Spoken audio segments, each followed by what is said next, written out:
We're joined by Alamogordo Tigers head football coach AJ Cisco. Coach, how are you today? I'm good, man. Thanks for having me. And coming off a defeat to Los Lunas, but we talked about it last week that obviously a win would do wonders for you guys. But I feel like as there's a lot of positives coming at it. I'm sure there's a lot of things you guys want to work on, but still, I think compared to some previous games against Los Lunas, you guys definitely look like you belonged on the field out there. With them. And there's no such thing as a moral victory, and we're disappointed we didn't win the game, but. We also shot ourselves in the foot a whole bunch, a bunch of mental penalties offensively, and then we just didn't play at all very well. Didn't play good at all defensively. Didn't tackle well. Didn't make plays in the secondary on balls that we should go up and get. And it just was not a good performance all the way around. And credit to Los Lunas. I mean, they made some big plays and put pressure on us.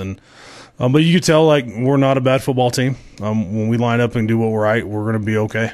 And that was the first time we got to see the offense really in rhythm doing its thing, especially on that first drive. But there were a couple drives in that game that kind of got a good idea of what the offense is capable of when it's clicking on all cylinders. Yeah, and you saw that first drive. I think we went, I think it was 7 plays and scored in under 90 seconds, something like that.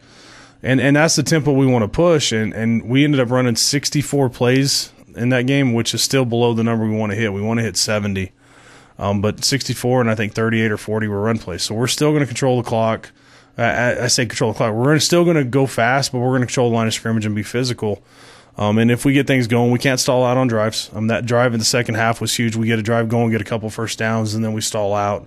And with our own stupidity and Los Lunas making plays, but offensively we're going to be okay. It's exciting to run this stuff. Our kids like running this stuff, and in that tempo thing, it wears people down eventually. Yeah, and what's the biggest things you see that what you need to be doing better in terms of not letting those drives stall out or have 3 and outs? Because clearly when you guys are what you're supposed to be doing, this is an offense that could really threaten teams. Yeah, we got to get better with our receivers of running the correct routes, because it's a lot of reading stuff that we do screw that up a little bit, which we focus on this week.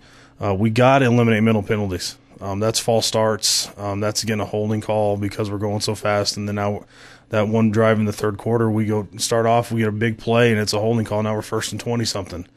And those are drive killers. And I don't care what offense you run. That's a drive killer down inside your own 10. But I thought our linemen did a really good job of handling Los Lunas, and they're bouncing around and not knowing where they're coming from. And we rushed for over 200 yards. I was really pleased with our linemen. I was pleased with Elijah making plays. But even then, there's still things that we got to do offensively to get going. And I thought, something I haven't seen ran well in a while for Alamogordo, screenplays. You guys ran 2 or 3 really solid screenplays. Yeah, I think we completed yardage. 4 in a row. Yeah. We completed all 4 of our tailback screens, which is the first time I think we've ever done that anywhere. But that's because Los Angeles is coming like crazy, and we ended up completing a smoke screen, and then that set up a popcorn screen off of it. So we were happy with our performance in regards to execution-wise. There were some real positives about it. The drive killers offensively absolutely killed us, and then we didn't get a stop defensively, and that goes to tackling. That first drive we got them sacked for a loss it's a 6-yard loss with one of our better kids, and he shakes that off. Gets first down, they go down and score. I think they converted 4 third downs that first drive. I think it was a 4th down and at least 1 third down, may have been 2. So and we got to do a better job getting off the field, and that's just tackling. And Paul Searman's, I told everybody, he's the best quarterback in state, and he's good, and he was better than us in certain situations. So now you turn it around and you play a Gadsden team this week, which that was probably one of the more disappointing road trips of the year last year was down at Gadsden. So I'm sure the kids. Pretty much everybody on this team was on that team last year. I got to think that's at least a little bit in their mind, knowing that they want to go down there and have a better performance. It's in their mind because we're going to put it in their mind. They hear about it every day. We do, and Gadsden's a tough place to play. Coach Fazio does a good job in that area with those kids and rebuilding that program up. They got a quarterback that's a flat-out stud.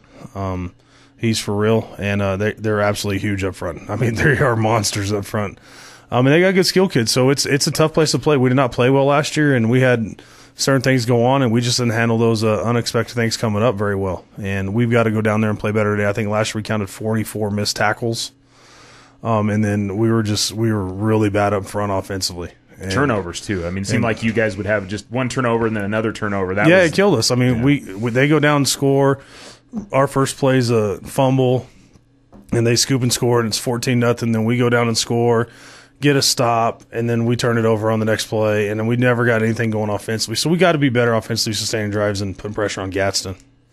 And so, similar to what we saw last week, if you guys can keep up the pressure on them defensively, feel like you guys can have some success. We do, we got to tackle, and we were so bad at tackling. That's which was a shocking part is how we tackled in the scrimmage and how we tackled in week 1 and just going into playing Los Lunas. And I mean, those are kids that believe in the weight room, and they're good. They're good football players. It's a good football team, and they made us hurt for missing tackles. We got to tackle better this week. I know we've done that every single day as tackling drills. And you feel like you can get the passing game maybe going a little more? Do you feel like you can exploit some things, or you guys just want to keep it balanced the way that you have? We want to be balanced all the time, but if we have to throw the ball, we're going to throw it. If we can run it every play, we'll run it every play. We're going to try to take what the defense gives us, and it's putting pressure on them by just our tempo of going so fast. That they have to simplify things, and when we really pushed the tempo against Los Lunas, they stopped jumping around and moving around a little bit, and we had more success.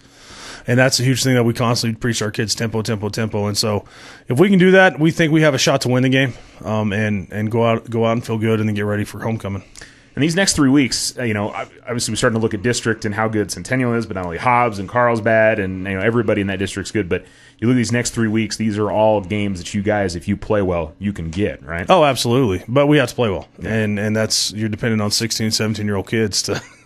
Lord knows what happened to them or how they're feeling that day, but that's kind of the beauty of the sport and the beauty of why we do things. If we play well, we're going to be okay, and we'll have a good record going into the bye week and getting ready for district. But we don't care about any of that. We got to play Gadsden, and we dang sure got to play better than we did last year. And there's all kinds of things you got to overcome when you go there, like mosquitoes. Yeah. At least it's not a grass field down there, but I know they're everywhere. Yeah, that was rough. So we talked to our kids about that, of the locker room situation, of how it is, because that was the first for a lot of our kids to ever go over there and experience. That was the first for me last year. And so those facilities, they've upgraded some of them, but some of them are still, like, it's just a culture shock for a lot of kids. So we've got to prepare our kids about all that, and we've got to play well, and Gadsden's going to make it tough on us. And Coach Fascio and his staff do a good job, and we got our hands full, but we'll see how it goes, and hopefully we play well and come back, get to ring that bell, and get ready for next week. Yeah, and I know I sat here and said I think your new district's going to be probably about as tough as your last district, but I'm starting to question my analysis on that, because the way that some of these teams are playing here to start the season, that's going to be... Yeah, this district's brutal. Yeah. This district is absolutely brutal. So it's going to be a dogfight. The good part is everybody gets a bye week early, because I think we're all going to end up beating up on each other. Yeah, I was going to say, and 6A, I mean, it may not be the best district in 6A, because you figure you got the Rio Rancho district up there, but it may be a tie. It's a deeper district for sure. I mean, it might not have the best teams. Well, I mean, you had Centennial beat Cleveland, so but it's an extremely deep district with 6 teams in it that can all play and I mean, I think if we're playing our best, we can be in the playoffs and causing problems for people. All right, Coach. Good luck this week. Hey, appreciate it, man. Go Tigers.